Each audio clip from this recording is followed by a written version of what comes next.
ఇప్పుడు మనం acid base ఇండికేటర్స్ని గురించి నేర్చుకుందాం. యాసిడ్స్ అనేవి సోర్ టేస్ట్లో ఉంటాయి, అంటే రుచికి పుల్లగా ఉంటాయి.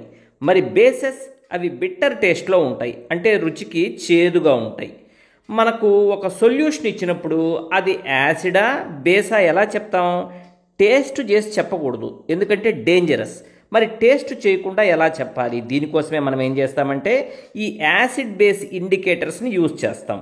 మరి most common acid base indicators ఏమేంటి అంటే litmus, phenolphthalein and methyl orange. First మనం లిట్మస్ని గురించి నేర్చుకుందాం. లిట్మస్ ఒరిజినల్ కలర్ ఏంటి అంటే పర్పుల్ కలర్. చూడండి మధ్యలో ఒరిజినల్ లిట్మస్. దీన్ని యాసిడ్కి యాడ్ చేస్తే రెడ్ కలర్, అలానే బేస్కి యాడ్ చేస్తే బ్లూ కలర్ వస్తుందన్నమాట. మరి లిట్మస్ అనేది లిచెన్, అంటే చెట్టు యొక్క బెరడు నుంచి దీన్ని ఎక్స్ట్రాక్ట్ చేస్తారు. ఓకేనా?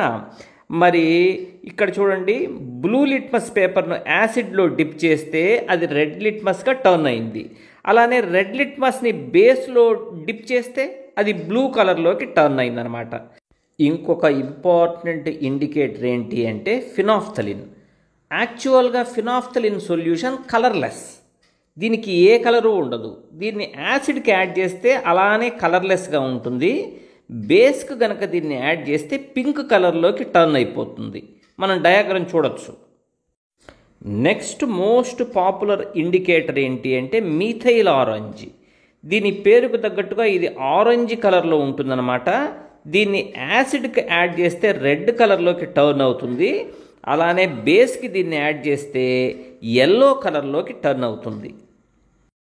సో మనం ఇలా టేస్ట్ చేయకుండా ఈ యాసిడ్ బేస్ ఇండికేటర్స్ని యూజ్ చేసి మనకిచ్చిన సొల్యూషన్ యాసిడా బేసా చెప్పచ్చు.